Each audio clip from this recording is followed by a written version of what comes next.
What's up, everyone? My name is Jack Southall, back again with another WrestleMania review, and today I'm here with my WrestleMania 16 or 2000 review. I don't know why they called it WrestleMania 2000. I don't know.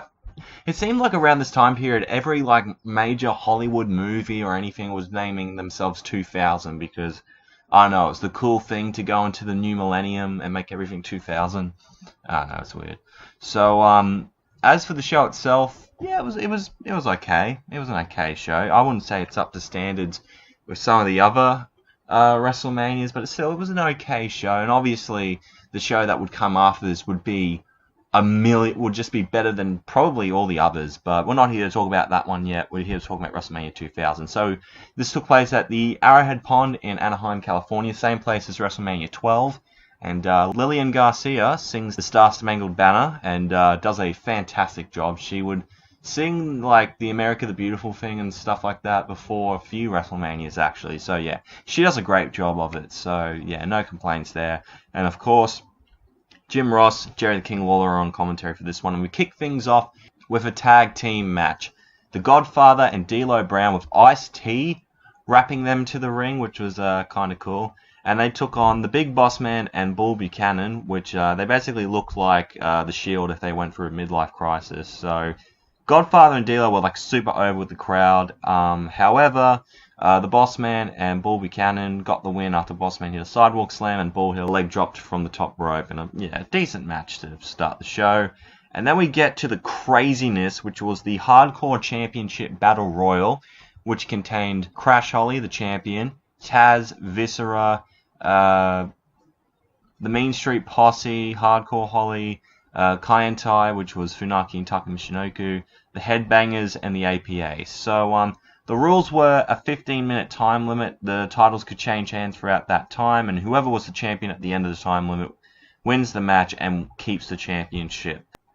Crash holding the scales when he came out to the ring was hilarious. He was trying to tell people that he was 400 pounds, so he would carry around a big scale showing that. So as for the actual match, this was just chaos. Absolute chaos. Taz became champion by hitting a suplex, and then Viscera slammed Taz into the ring post to win the title. And then Crash gets a really nasty cut, being hit with a weapon. Funaki pins Viscera with the help of Taka. And then everyone chases Funaki backstage, and he gets ran into some guardrails. So Rodney pins him, only to get pinned by Joey Abs. And then he was later pinned by Thrasher. Pete Gas pinned Thrasher after using a fire extinguisher on him. And Pete Gas got busted open and suplexed on the outside by Taz to pin him. And then after smacking Taz with a tray, Crash Holly pins Taz. And then Taz locks in the Taz mission until Hardcore Holly smashes him with a glass jar and pinned him despite Crash kicking out, and Hardcore wins the Hardcore title. There was a bit of a botched ending. Hardcore Holly has stated that the timer was wrong at the arena, so when he looked at it, they kind of fucked it up by a little second. So yeah, it was a fun match with a botched ending. So after that was Al Snow and Steve Blackman, aka Team Head Cheese. Because I love this team because Al Snow was the goofball of the team, and Steve Blackman was super serious and all that kind of stuff. And so Al Snow introduces their manager, Chester McCheeserton, which is some short little Mexican in a cheese outfit, which was funny. And they take on Test and Albert, aka TNA. No, not Total Nonstop Action. With Trish Stratus in their corner. Trish Stratus, goddamn does she look good. And poor JR's headset cuts out as Lawler says, Ross has a case of the lockjaw, which was pretty funny. As for the tag team match itself, it was fairly standard. TNA won after Albert hit a Baldo bomb on Al Snow, and Tess hit a top rope elbow drop. So after the match, Snow and Blackman attacked Chester after the match, saying they needed to cut the cheese. So yeah, nice little fart joke right there. And then after that, oh my god. The Triangle Ladder Match for the tag team titles. The Dudley Boys defending against the Hardy Boys and Edge and Christian. Man, what WrestleMania 10 did for the ladder match, this match just took it to astronomical heights. These guys were doing things that no one had ever seen before at this time. Oh my god, the way they used the ladders on each other and just like smacking, they were using them as just basically weapons and just smacking each other with it. Like Bubba like moving out of Jeff's 450 splash as he crashes onto it, and just all the guys falling off ladders and just doing that crazy shit. Like Edge even spearing Jeff midway off the ladder, which he would definitely up himself the next year. He gets a cut, like Bubba even hitting a cutter off Christian. Like everyone's doing their moves off of the ladder, and just some scary selling as well, because it looks like, fuck, these guys are doing everything they can to just go all out, and man, they did. Like when the Dudleys brought out the tables, that's when things started to go nuts, because Jeff rolls as Devon dives through a table, and then Matt gets powerbombed from the announce table to a regular table. And like when Jeff jumps off the guardrail, he just gets a ladder thrown at his face, like just in midair. But the spot of the match definitely would have to be when Jeff hit the Swanton bomb off of the ladder onto Bubba through a table. Like, it was insane. It would have been at the time, like, man, I could imagine just at the time seeing all these guys doing these crazy bumps and just going, oh shit, because, you know, how would it feel to fall off a 20-foot ladder, to quote JR? So Matt and Christian fighting on a table that's supported on two ladders. Edge pushes Matt off and he lands through a table, and Edge and Christian grab the tag titles to win the match, which is just amazing. It did so much for all three of these teams. Dudley's had already kind of made a name for themselves in ECW before coming to WWF, and as for the Hardy Boys and Edge and Christian, this like really put them on the map. They were already kind of on the map after their ladder match at No Mercy, but this match took them from like great tag teams to like legendary status. So yeah, it's a fantastic match, man. Still to this day, it's still fun to watch. And then after that, we get something that's kind of fun to watch from a sexual standpoint, I guess. We have a cat fight between Terri and the Cat. The fabulous Moolah was in Terri's corner, and the Cat was in Mae Young's corner.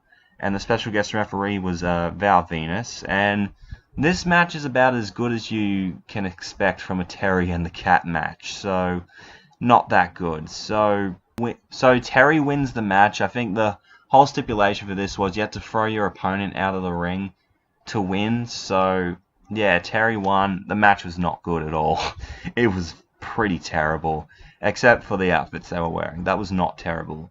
So Mae Young even hit a Bronco Buster on Moolah, and the Cat ripped Terri's leggings off, and yeah, it was just basically softcore porn, pretty much.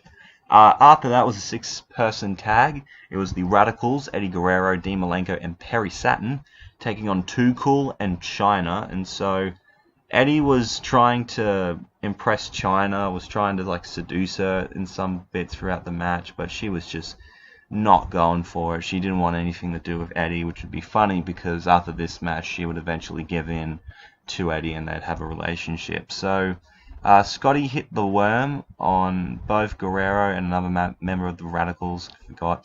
Chyna low-blowed Saturn and Malenko, but then Eddie would later get attacked. Chyna hit a powerbomb on him and even grabbed him by the nuts, and Gorilla slammed him out of a sleeper hold to win the match for her team. So yeah, fine enough match. I don't think it's anything too groundbreaking, but yeah, it was a fine 6-man tag. And then we get to a 2-fall triple threat match for the Intercontinental and European Championships. Kurt Angle, the holder of both titles, defending against Chris Jericho and Chris Benoit. So yeah, 3 new guys since debuting in 1999. So Jericho debuted squaring off against The Rock in one of the best segments in Raw history, as the Y2J problem turned out to be him. And then you had Chris Benoit, who came in with the Radicalz after leaving WCW. And Kurt Angle, he was a 1996 Olympic gold medalist who won the medal with a broken freaking neck, as he tells everyone. But he made his debut for the WWF in November of '99, so at Survivor Series. And he had already become an Intercontinental and European Championship. So he was on the rise of having just a great rookie year. So basically the first fall was for the Intercontinental title, and all 3 guys would attempt to pin each other throughout the first section of the match. And then Benoit would hit the diving headbutt on Jericho for him to win the Intercontinental Championship. So the second fall after that was for the European Championship, and Jericho and Benoit hit a double powerbomb on Angle, and then Benoit hit a couple of Germans on Y2J.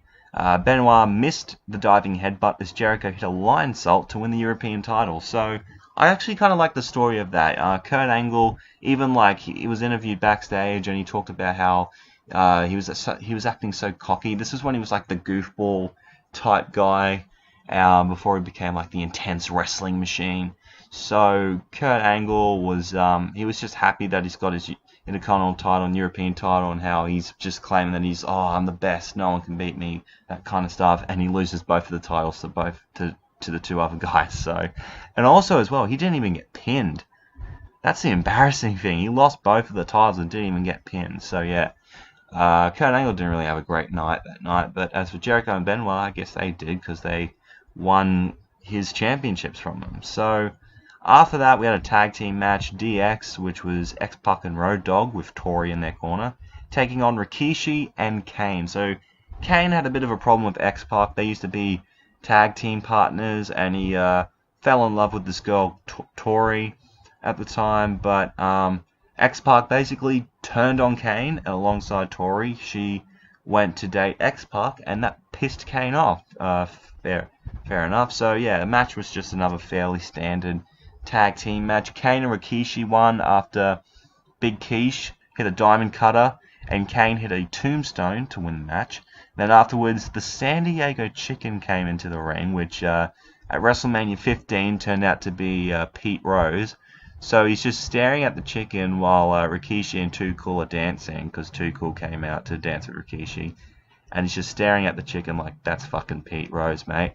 And so he goes to chokeslam the chicken until the actual Pete Rose shows up from behind to attack Kane, but he gets chokeslammed anyway. So yeah, the tradition of Pete Rose getting embarrassed at WrestleMania continues there. And so then we get to the main event, and it was a damn good one. For the WWF Championship, a fatal 4-way elimination match. And everyone in this match had a McMahon in their corner, because there was some dysfunction in the McMahon family. This was the big thing around this match. There was a McMahon in every corner. So Triple H, the champion, with Stephanie McMahon-Helmsley in his corner, since they were a couple, after Triple H basically married her against her will when she was knocked out for a drive-through wedding. And they showed the clip of that on her supposed wedding day with Test, which was kind of funny.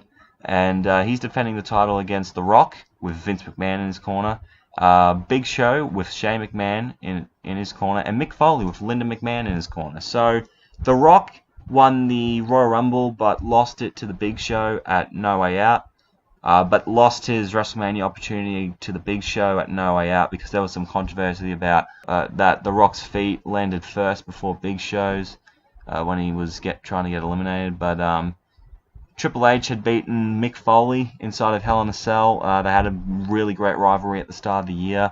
The street fight at the Royal Rumble and the Hell in a Cell match at No Way Out. So Triple H got to retain the championship, and Mick Foley had to retire from wrestling. So on the March 13th episode of Raw, The Rock beat the Big Show to be added back into the main event of WrestleMania, making it a triple threat. And then the next week, Linda McMahon adds Mick Foley to the main event, making it a fatal 4-way match. So Big Show gets eliminated very early on.